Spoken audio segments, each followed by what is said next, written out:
Jumping doubles where you've got to clear a gap can be really intimidating, but this is how to do it. Walk me to the front of the line, dance to the beat of the copycat rhymes. Strange little notes. Double jumps come in all different shapes and sizes. This is what I would call a BMX track style double. Whilst it does have this bold out centre and it is rideable, if we're talking about jumping it, you still need to clear it. They also come as gaps where there's no riding through the middle and you've got to land on the backside. This obviously differs from a tabletop jump that's filled in the middle, because actually with these, you can't come up short. You really need to land on that downslope. There's three really important skills that you need to be able to do before you try and jump doubles: pumping, manualing, and bunny hopping. For more in-depth videos, check out our how to bunny hop video and also how to make height on jumps. Once you've got all those techniques dialed, it's really important to try and hit that jump at the correct speed. There's a few different ways of trying to judge that speed. I always try and walk the double first. On this one, I can see I've got quite a steep takeoff and I can actually see the landing from the takeoff, so that isn't too bad.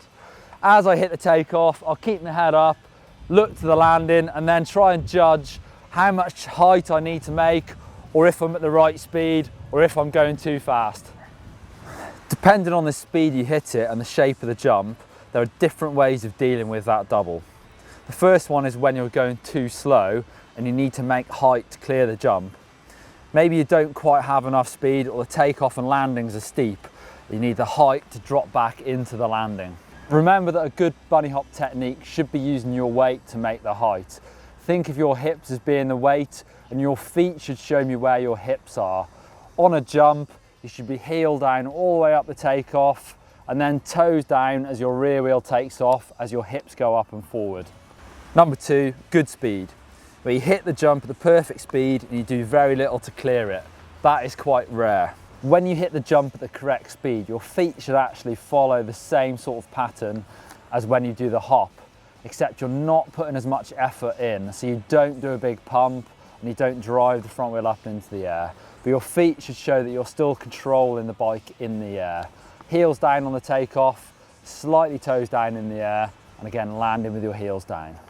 Lastly, when you hit the jump too fast and you have to squash it. You don't want to over jump it, so you let the bike come up to you and you soak up the takeoff. To soak up a jump, the best way of doing that is imagining that there's a low ceiling and that if you go too high, you'll hit your head.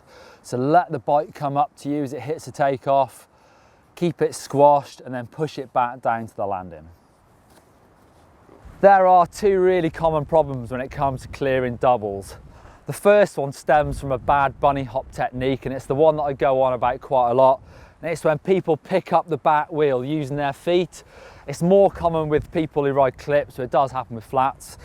So let's say you come to jump this double and you pull up the back wheel with your feet, and then you realise you're coming up short.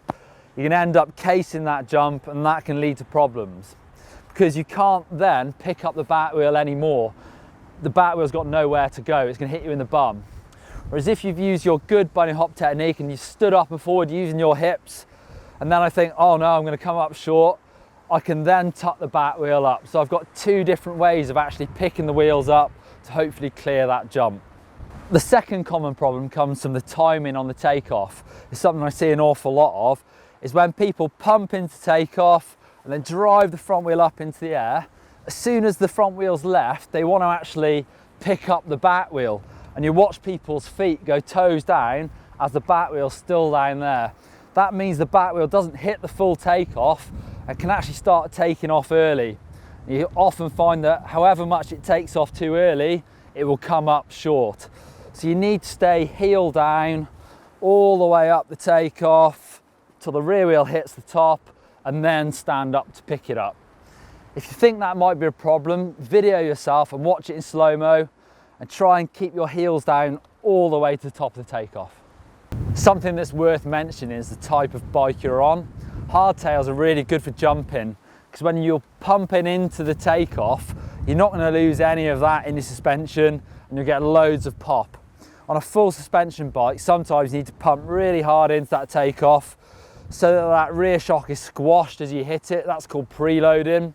If you don't do that, your rear shock actually is trying to soak up the takeoff. And also be wary that if your weight is too far back, your rear shock can then kick you and send your weight forward. That can also happen if the rebound on your shock is too fast. Confidence is really important for jumping doubles, so try and build up the size of the jumps you're doing on tabletops first. Make sure you're comfortable at making extra height and then move on to doubles. And to check out some more videos that will be helpful for you, hopefully, you can click up there for making height on jumps and click down there for our really in-depth how to bunny hop video. And as ever, if you haven't done already, just click there to subscribe to GMBN.